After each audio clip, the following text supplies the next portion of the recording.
So regrettably, I'm going to have to make this a very impromptu thing. I can't make a series like, say episode 1 where we will dismantle the speaker, because I've already dismantled the speaker. I will show you what I had to do to get the speaker out. So if you actually end up using this series of videos, I apologize, number 1, for the quality. Number 2, that I didn't actually show you the disassembly of the speaker. Luckily, it's very, very easy.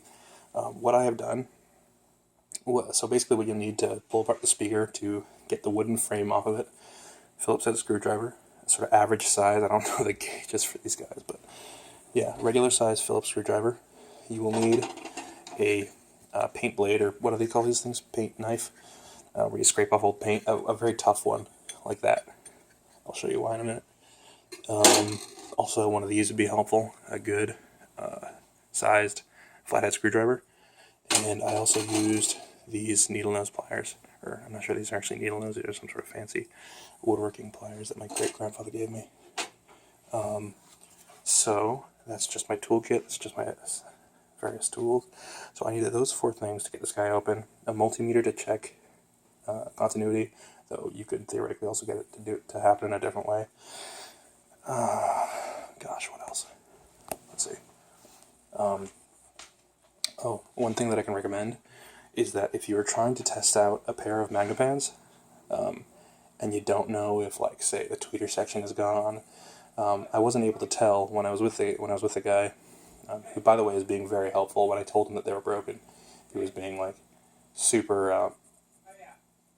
He was trying to help me out and offer me advice on all this stuff. Anyway, what helped me a lot was to run a spectrum sweep. So from 20 hertz to 20 kilohertz, it just, like I can find it on YouTube. I just plugged my phone into my amp, into an amp. I don't think it was this one. It was this one. And it just sort of, you can read out. So I was able to see that it started, I was able to hear things at 60 hertz. Ooh, much slower than that. But starting at 60 hertz, I heard everything up until about 10,000 hertz, or 10 kilohertz. That's when it cut out. And that's what told me, okay, the speaker, or the tweeter's dead. And then I did the same thing on the one that's over there, which is the right speaker, right channel. I just, adjusted the balance to the right, and then I was able to tell, okay, this one's going all the way from 60 hertz to 16 kilohertz, which is about the average for these Maggies, the MG-1s.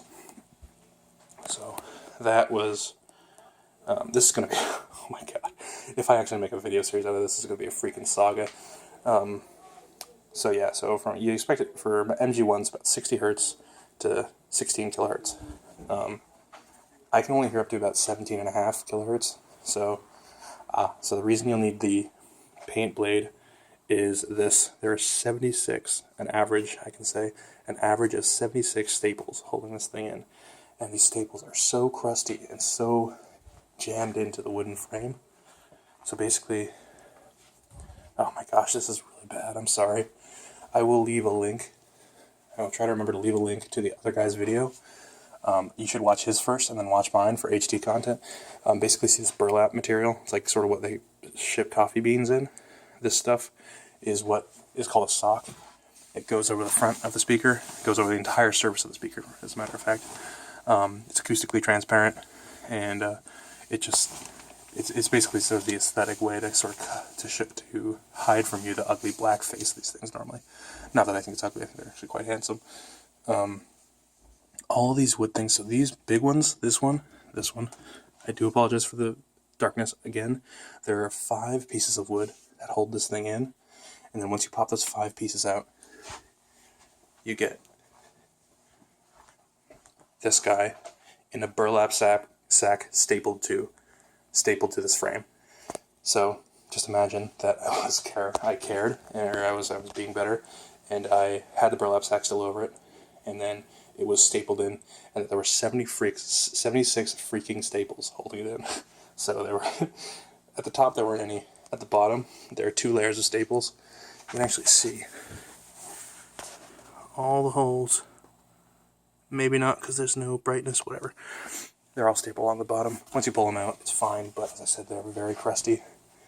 You will need one of these if you don't want to demolish the wood on the bottom. Some of them require the tweezers to pull, or the needle nose to pull out.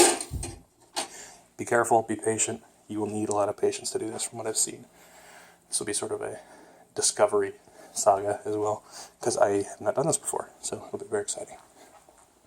As I said, 76 staples. I told you how to figure out which section of the speaker might be dead. I think that's about it's about up to date. That's about where I am right now. I don't know the specific gauges of the wires, but as I said, it should be fairly easy. If not, Magnepan actually does sell repair kits for these things. Call them up, say, I got a pair of MG-1s, I want to do a rewire. They will send you the however many feet of wire in the different gauges that you need. They're super helpful. I haven't called them yet. This is just from reports from other people, but honestly, it sounds pretty great what they do for you. So I am going to call them. This is where I'm at. By the way, this is the amp that I use. It's not really, doesn't really have the cojones to drive these things, but they sounded okay, honestly. Mid-range was a little bit muddy, or not muddy, sorry, it was sort of maybe a little bit baffled compared to the Carter amp that the guy had. This is a Sony STR 6055. Pretty good amp. From what I read, actually, this amp was sort of done in the period where Sony was trying to make themselves like competitive with some of the really high-end, like Marantz and McPherson, or no, fucking not McPherson. What's the other name? Anyway, Marantz, and I'm so tired. I do apologize. It is now 3 o'clock. It is now 3 o'clock. Okay, I need to go to bed. Anyway, prepare yourself for a lot of staples. I didn't mention this. So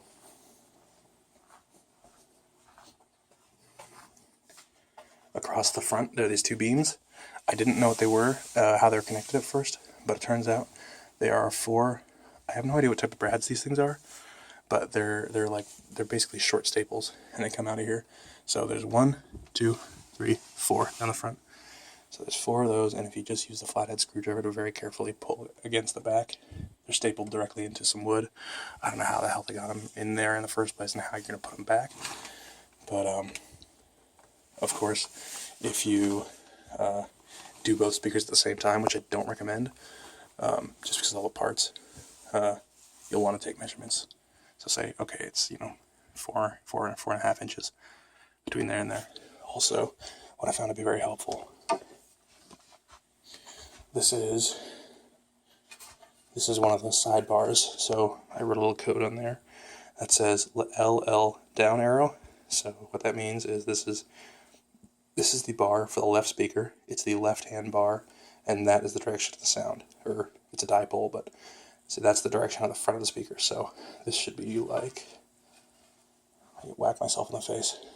Left speaker, left side, right there. So it should be right there, and say there's a speaker there, That's where this one should be. So that'll be helpful, especially if you do the both at once, which I don't recommend. Because, I'm a total pro at this. I've done this many times before. I've never done this before. In fact, since I'm so tired, I'll just show you that little wood. So it's a little bit bendy. Just be careful you don't break it. There are those little staples. It might actually look good also just without these things. So that's up to you. Anyway, second 9-minute video about this stuff. I hope this ends up being helpful to people.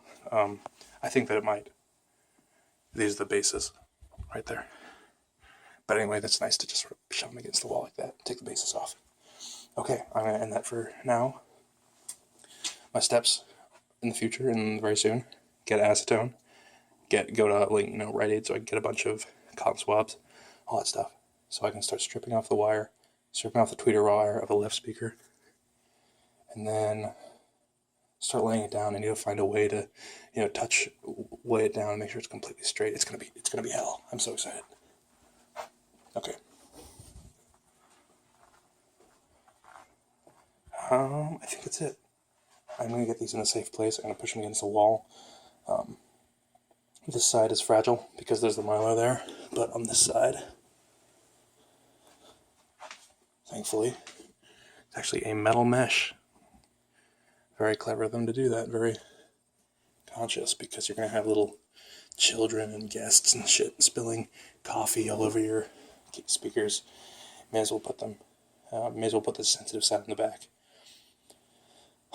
Okay, good night. I am going to finish this series soon.